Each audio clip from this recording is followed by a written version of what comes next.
ما هیڅ ونه ویل، سپوږمۍ زما خواته رانږدې شوه. ما سترګې ځمکې ته نیولې وې.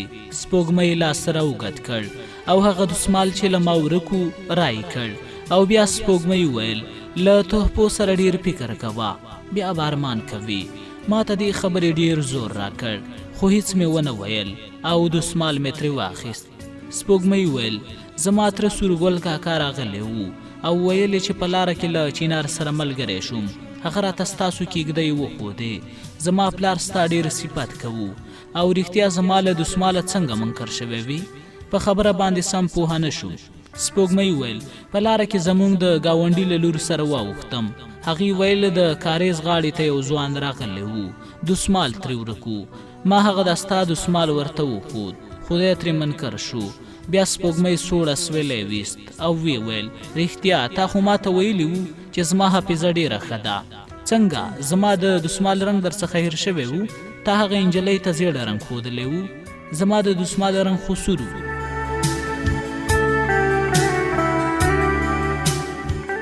زه غلی شوم خو په زړه کې مې ویل ما دا ټول دا ستا لپاره کړي چې څوک در باندې خبره نشي او ته ورته دروغجنه ښکاره نشي. زه په دې سوچونو کې وم چې سپوږمۍ ویل راځه ژی را سره ډک کړه. ما په خپل عمر کې ژی نه دی ډک کړی او نه پرې پوهېږم. زه یې درته ښایم. بیا سپوږمۍ ژی په اوبو کې واچوو. ما ته یې وویل د ژی خوله ونیسه. زه په لپو اوبه ور اچوم. ما د ژی خوله ونیوله او سپوږمۍ په سرو لاسونو او سپینو لیچو ژی ته په لپو اوبه ور واچولې. سپوږمۍ وویل خبرې کوه، ته نه پوهېږي چې دا ستا خبرې ما ته څومره خوند راکوي. ما پټ په زړه کې وویل چې سپوږمۍ زه غواړم چې ته ډېرې خبرې وکړې. ما دا سوچ کوو چې سپوږمۍ بیا غږ وکړ تا ته وایم چیناره خبرې کوه که نه؟ څه ووایم؟ رښتیا یوه پوښتنه رایاده شوه. تا د خط لیکل زده دي؟ هو وایه څه درته ولیکم؟ سپوږمۍ سم د واره یې لاس راوږد کړ او د لاس په څټ یې د لیکلو غوښتنه وکړه. ما ورته وویل څه در باندې ولیکم؟ دا ستا نوم. زما نوم به د ستا په لاس څوک وویني؟ زموږ په کورنۍ کې څوک په لیک او لوست نه پوهېږي.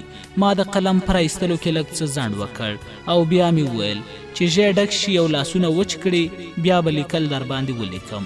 سپوږمۍ وویل سمه ده. ژی له اوبو څخه ډک شو. په دواړو مو ژی له اوبو څخه راواخیست او د کاریز سر ته مو راپورته کړ. سپوږمۍ ژر خپل لاس د ټیکري په څنډه وچ کړ او ما ته یې په مخ کې اوږد ونیو. ما هم زړه نازړه قلم راواخیست او د سپوږمۍ په لاس مې لیکل پیل کړل. د سپوږمۍ لاسونه واړه واړه وو او د لاس په وړو ګوتې هم وې چې غمي شین رنګ درلود. ما خپل نوم د سپوږمۍ په ښي لاس ولیکه. سپوږمۍ ویل دا ستا په لاس به اوس زما نوم لیکي. زه غلی شوم. بیا سپوږمۍ ویل چیناره تا ته وایم. ما ورته وویل سپوږمۍ چې هر څه ته وایي زه به همغه کوم. بیا مې په خپل لاس د سپوږمۍ نوم ولیکه. سپوږمۍ چې زما مخ ته یې په بیا کتل وویل څومره ښکلی نوم دې ولیکه. ما ورته وویل که ته نه وې او تا نه لیدې ما به دومره ښکلی نه ولیکلی.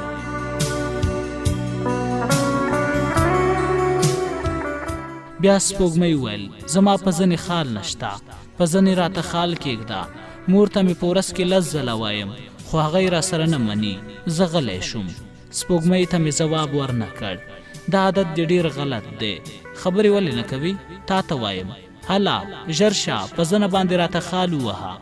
زه غلی وم. سوچ مې کوو چې سپوږمۍ ته څومره ساده یي. که زه د قلم په نوک دا ستا په ځنې خال ولګوم نو مور او پلار به دې څه درته وایي او ته به څه ځواب ورکوي؟ بیا مې سپوږمۍ ته وویل رښتیا ستاسو کور ته خو نن میلمه راغلی دی، په کور کې به دې اوبه نه وي. سپوږمۍ وویل چیناره خبره بلې خوا ته مه اړوه، ژر کوه په زنه راته خال ولګوه. ما چې خبرو ته خوله سموله د پښو د قدمونو غږ مې واورېده چې شاته مې مخ واړوو. کوم مسافر د اوبو څښلو لپاره د کاریز غاړې ته راغلی وو. مسافر سترګې ښکته نیولې وې. ما ژر سپوږمۍ ته په ډېر ورو وویل ته اوس لاړه شه. سپوږمۍ وویل ته د ګودر له غاړې مه زه بیا راځم. مور ته مې پلمه کوم چې اوبه کمې دي. سپوږمۍ چې ما ته ډېر په ځیر سره وکتل له ما څخه روانه شوه. زما په زړګي د غم ټغر خور شو او سر تر پایه په خولو کې ډوب شوم. ته به وایې که اوس له اوبو څخه راختلی دی او لکه د کالیو سره مې چې په اوبو کې لمبلي وي. ما د مسافر خوا ته مخ راواړوو او ورته ومې ویل وروره ستړی مه شي، خیر د نصیب شه. له کومه ځایه راغلی او چیرته ځې؟ له وردګو څخه راغلی یم، دغه لاندې کلي ته ځم. که چیرې له چا سره مې مزدوري وکړه، که په کلي کې راته مزدوري پیدا نه شوه نو بیا به بل سبا ښار ته ځم. زه هم د دې کلي یم، زه او ته به دواړه یو ځای کلي ته لاړ شو. زما در سره خوښه ده. د لارې په مزل کې ملګری ډېر ښه وي، خو زه به د هغې لاندې غونډۍ په لمن کې درته کښېنم. ته باید ژمنه ماته نه کړې. زه ډېر سخت حیران شوم. په زړه کې مې پټ وویل لکه چې مسافر زمون خبرې ټولې اورېدلې دي او مسافر په ما غږ وکړ زه هلته درته ناست یم. لکه څنګه چې د خپلې محبوبې ژمنه پوره کوي همداسې زما ژمنه هم پوره کړه. مسافره ماما ما ته ډېر هوښیار سړی ښکارې. زه به خامخا درځم او دواړه به کلي ته یو ځای ځو.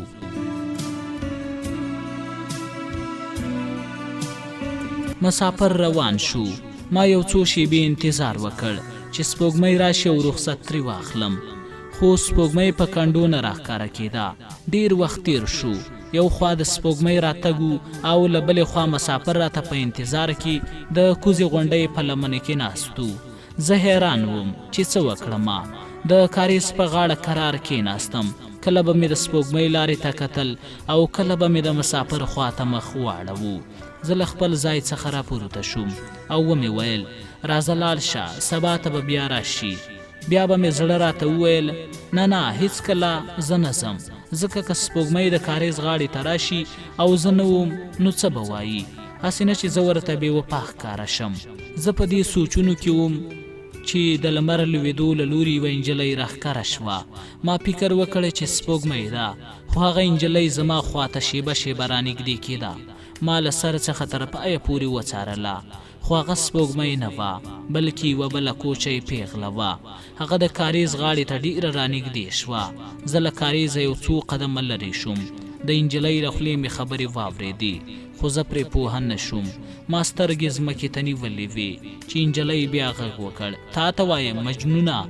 ما زر یو بل خوا مخ واړوو او بیا مې ورته وویل ما ته وایې؟ هو تا ته وایم. څه وایې؟ څه خبره ده؟ سپوږمۍ وویل چې د کاریز په غاړه ځوان دی، ورته ووایه چې مور مې اجازه نه راکوي چې بیا د اوبو په پلمه درشم. هیله کوم چې رانه خفه نه شي. نور خو یې څه درته نه دي ویلي؟ ولې نه؟ هغې دا خبره هم وکړه چې سبا ته به بیا په کوم چل را سره ګوري. زه ترې روان شوم. یو خوا د مازدیګر سترګه په لوېدو وه او له بلې خوا راته فکر پیدا شو چې مسافر به هلته ناست وي او که نه. زه په ډېرې تیزۍ سره د مسافر په لوري روان شوم. شیبه شیبه د مسافر ځای ته رسېدم. شیبه شیبه د مسافر ځای ته ور رسېدم. مسافر نه و تللی، د یوې ونې لاندې ناست و او د ونې ډډې ته یې تکیه وهلې وه. خدای خبر چې مسافر په کومو سوچونو کې تللی و. ما ته یې هېڅ پام نه و. ما سلام پرې واچوو. مسافر زما خواته را وکتل او راته یې ویل وعلیکم. مسافر وروره ډېر مې ناوخته کړ، هیله ده چې په تکلیف نه وي. نه زه هېڅ پرې پوهه نه یم چې دا دومره ډېر وخت څنګه داسې زر تېر شو. بیا زه او مسافر دواړه د کلي په لور روان شو. مسافر وویل څنګه راغلی وي؟ ما ځواب ورکړ چې هسې د دې خبرې په کولو سره سم مې مغزو ته د ښېپانګې بوټی راغی. د لارې ښي خواته مې وکتل، هلته د ښېپانګې بوټي وو. د هغې څخه مې یو څو پاڼې را پرې کړې او بیا مې په هغه کڅوړه کې واچولې چې له کور څخه مې نن سهار راوړې وه.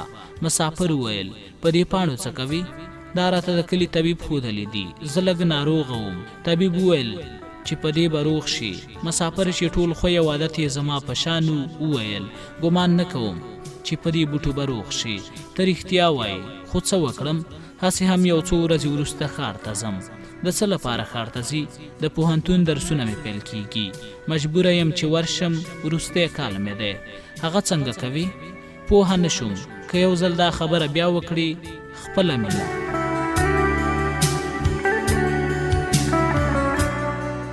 کوشش کوم چې تر وروستۍ سلګۍ پورې ورسوم. له چا سره مینه لري؟ له هغه چا سره چې نن مې پر خپل لاس د هغې نوم ولیکه. هغه څوک ده؟ هغه څوک چې د کاریز په غاړه ورسره ولاړ وم. که زما منې له دې مینې تېر شه. ولې؟ ځکه چې مینه سړی له کاره باسي، هسې نه چې تا له کاره وباسي. ځکه د پوهنتون وروستی کال دی، هسې نه چې د مینې په سخت جال کې وننښلي. بیا به د غمونو کړاوونو او له پیغورونو څخه نه خلاصېږي. اوس مې هر څه ته ځان تیار دی، ځکه زړه مې اوس زما په واک کې نه دی. هغه خپله فیصله په خپله کوي، زما خبره نه اوري. خپل زړه ته دې ووایه اوس تاسو وخت لرئ. کله ورخه اوبه تیرې شي بیا یې ګرځول ډېر ګران کار دی. او بله دا چې تا ته خو به ټول کلیوال او په خاصه توګه ستاسو کورنۍ، ستا مور او پلار سترګې په لار وي چې ته به درس ووایي او د راتلونکي ژوند رڼا به شي.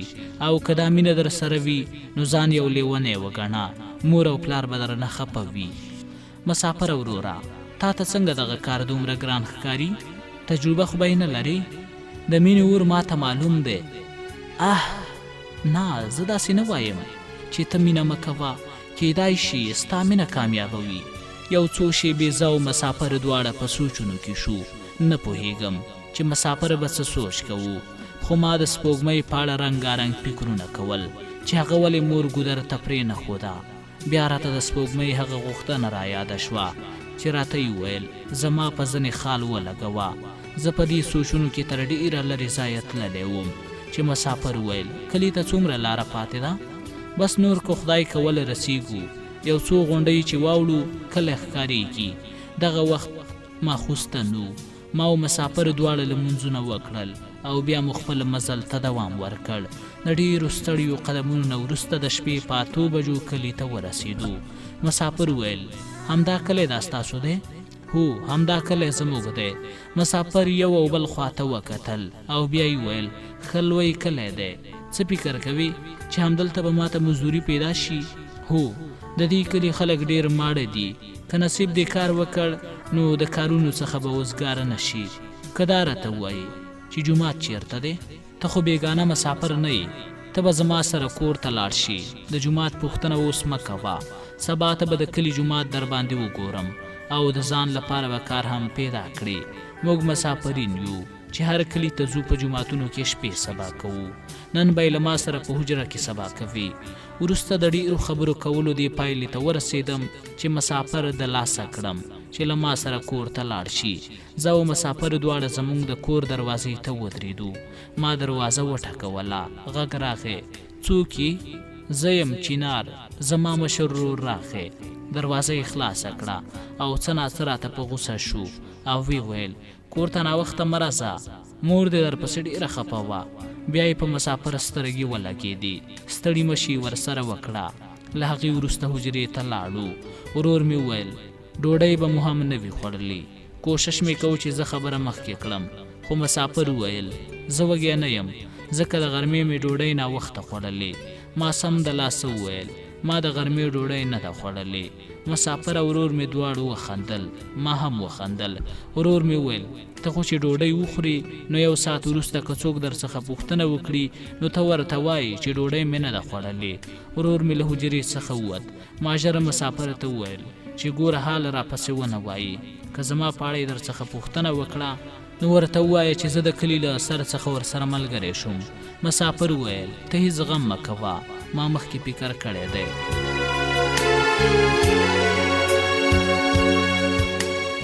زه او مسافر دواړه ډېر ستړي وو. ما اوږدې پښې وغځولې او مسافر ته مې وویل په ازاده توګه دې پښې وغځوه. ما او تا خو ډېر مزل وکړ چې ستړیا دې له بدن ووځي. په دې وخت کې زما کشر ورور کوزه او چلمچي راوړله. مسافر او ما ته یې اوبه واچولې. وروسته مو ډوډۍ وخوړه. که څه هم زموږ د کور نورو کسانو ډوډۍ خوړلې وه، خو ما ته یو څه اندازه پرېښودلې وه چې هغه ما او مسافر په ګډه وخوړه. له ډوډۍ وروسته مو شین چای وڅښو. ما او مسافر دومره خبرې سره ونه کړې ځکه ډېره ناوخته وو. دواړو ته خوب راغلی وو.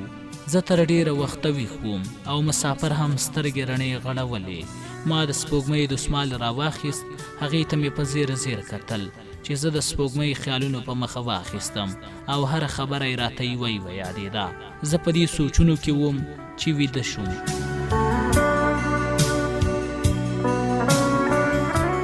سهار وختي را پاڅېدم. مسافر ته مې اوبه راوړې. بیا د لمونځ کولو لپاره جومات ته لاړو. په جومات کې مو لمونځونه وکړل او بیا د کور حجرې ته راغلو. د سهار چای مو وڅښلو.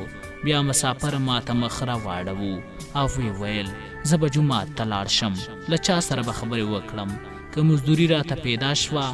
مسافر وروره، هغه بله ورځ زما ورور کوم مزدورو ته ضرورت درلود.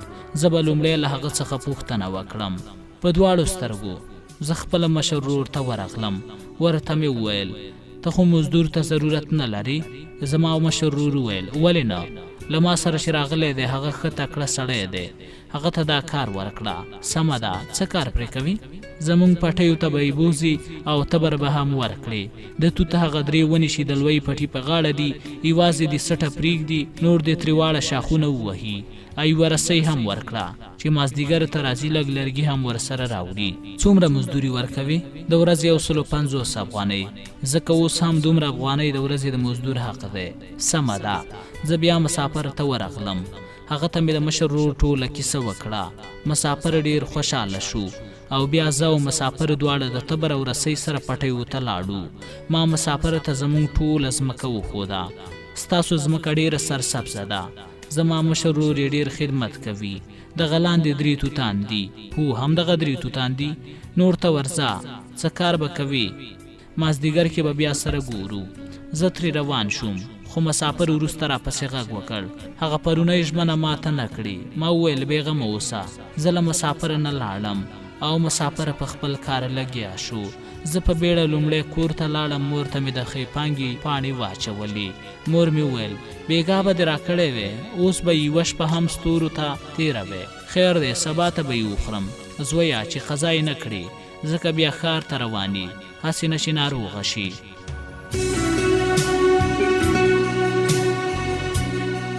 په ښار کې لوی ډاکټران شته، خو مور مې ونه منله او وی ویل ډاکټرانو هسې پیسو ته چل جوړ کړی، په ناروغۍ نه پوهیږي.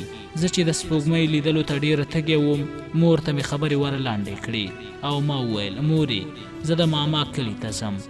ماما مې له ډېره وخته نه دی لیدلی. مور مې راته ښه وویل. زه ترې روان شوم، خو مورجانې مې بیا غږ وکړ زما لخوا هم سلامونه پرې وایه. ما وویل بېغمه اوسه. زه په بیړه له کور څخه ووتم. د ماما کلی مې پر ځای پرېښود او نیغ د سپوږمۍ په لورې روان شوم. په لار کې مې رنګارنګ فکرونه کول چې سپوږمۍ ته به څه وایم. زه په دې سوچونو او فکرونو کې وم چې د میږو غږ مې تر غوږو شو. یو او بل خوا مې وکتل. وروستی نظر مې د 2 غونډیو منځ ته واچوو. که ګورم شیندي ګل کاکا دی، زه نیغ ورغلم. سلام مې پرې واچوو. شیندي ګل کاکا راته وعلیکم وویل. ما وویل شیندي ګل کاکا نن خو زمونږ کلي ته ډېر رانږدې یې او کېږدۍ دې ډېره لرې پرېښودلی ده. هو همداسې ده چیناره.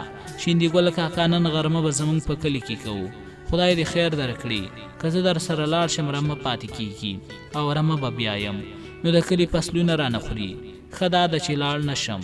څه شاره به رمې ته جوړه کړو. ولې سپوږمۍ نه ده در سره راغلي؟ هغه بله ورځ خو تا سره یو ځای وه. هغه ناروغه ده، په کېږدۍ کې قراره پرته ده. شیندي ګل ماما څه ناروغي لري؟ بس فکرونه سوچونه کوي. ځان یې په خپله ناروغه کړی دی. سهار چې راتلم ورته مې وویل چې ډېر سوچونه او فکرونه مه کوه، خو نه پوهېږم چې سپوږمۍ به زما خبره ومني او که نه. بیا شیندي ګل ماما ما ته مخ را واړوو او وی ویل ته څنګه راغلی؟ زه لږ څه ناڅه غلی شوم. بیا ناڅاپه دا پلمه خولې ته راغله او ورته مې وویل دلته مې د ستاسو په شان یو پخوانی دوست دی، هغه ته ورځم، د هغه زوی ناروغه دی. ما ویل راشه پوښتنه یې وکړه، ځکه دوست هم حق لري. هو رښتیا وایي، دوست ډېر حق لري. کاکا وویل زه به هم تر یو ځایه در سره لاړ شم. رمه څنګه کوي؟ چیناره د کوچیانو رمې دي چې مخ یې کومې خوا ته واوړي نو په هغه لوري سي. زما رمه ډېره هوښیاره ده. مازدیګر ته به په خپله راشي او که را نغله بیا به سپوږمۍ په رمه پسې راولېږم. زه څه ناڅه خوشحاله شوم، ځکه چې سپوږمۍ په رمه پسې لېږي نو دومره ډېره ناروغه نه ده. بیا زه او شیندي ګل کاکا دواړه د کېږدیو په لور روان شو. یو څه مزل وروسته د کاریز غاړې ته ورسېدو. په کاریز کې ما او شیندي ګل کاکا اوبه وڅښلې.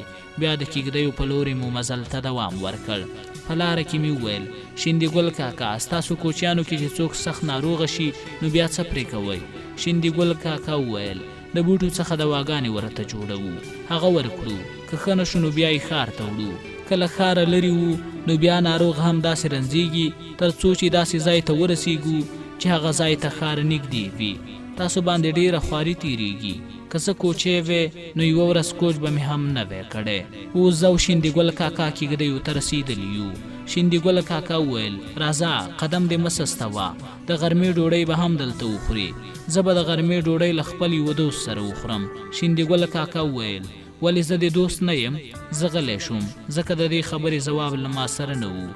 د یو څه خاموشۍ وروسته مې وویل څه چې دې خوښه وي هغه زه منم.